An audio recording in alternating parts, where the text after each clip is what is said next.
Part 2. Video cut off last time. Not redoing the whole thing, just doing a supplementary video, starting where I left off. Green Arrow 21. I don't really know where it's going, like I said, but they're back on the island. There's these tribes. They each have a weapon that they kind of live for. There's an axe. There's a fist, I think. There's a shield, a sword. Maybe not a shield. That's more of a defensive mechanism. But I really like where it's going. I guess his dad put him on the island originally so he could follow in his grandfather's footsteps. Komodo wanted to be there instead. He learned some other ways, killed his dad. I don't know what's going on. Eventually it'll click for me. But right now it was just a fun read, and I'd like to get deeper into it. I really would. Superior Spider-Man number 11, pretty much just a book about the execution of a Spider Slayer who Superior Spider-Man's there. He kind of thinks he has everything locked down, everything done, and for the most part he does. There's no way for Spider Slayer to get out, but he didn't take into account that Vulture and who else is there? There's somebody else there. Boomerang and somebody else. The people who he pretty much beat just the living hell out of, and are severely injured. They're still there, and I think maybe not.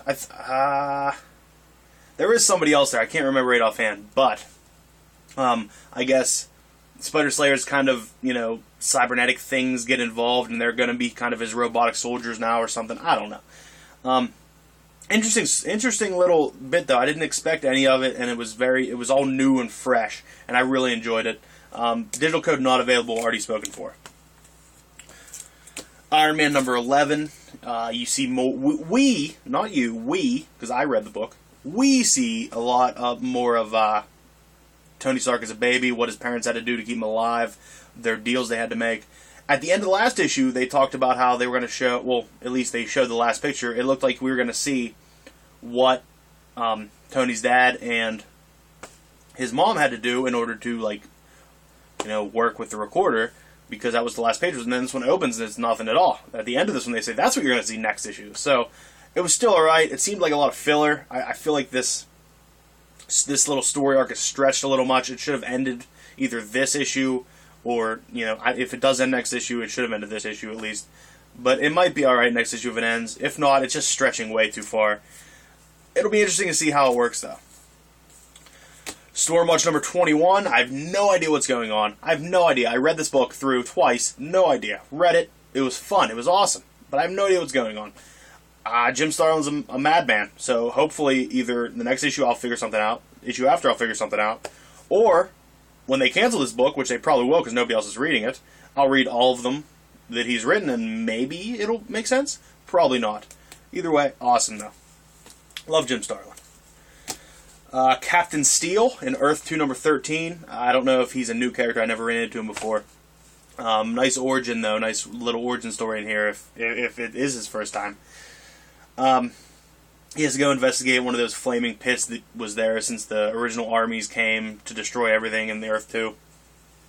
And another appearance from Earth 2 Batman, which was interesting in this. It was actually pretty cool. It's hard for me to think anything Batman is cool, but if it's not Bruce Wayne and he's not always brooding, I should be fine with it.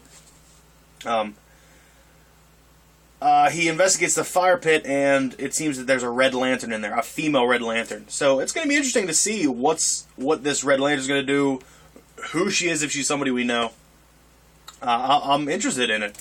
I've been liking this Earth 2 book. The last issue wasn't too great, but I really got back into it with this issue.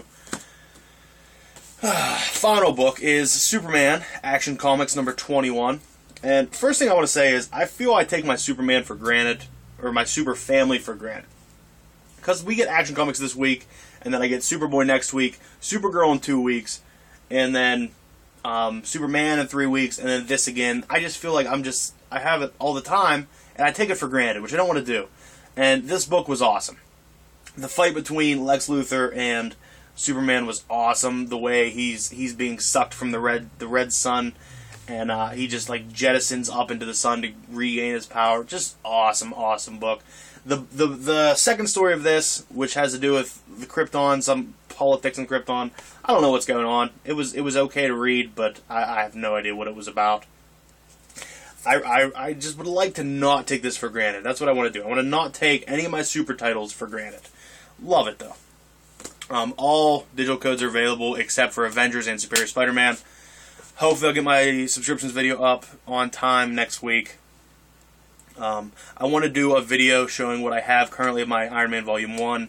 I think I'm under 70 issues away now. I think I might be like 65 issues away from completing that. And I know that still sounds like a lot of issues left, but it's been a long time. I've been working on it for a while. But let me know what you guys think. Thank you for watching. Remember, have a great day.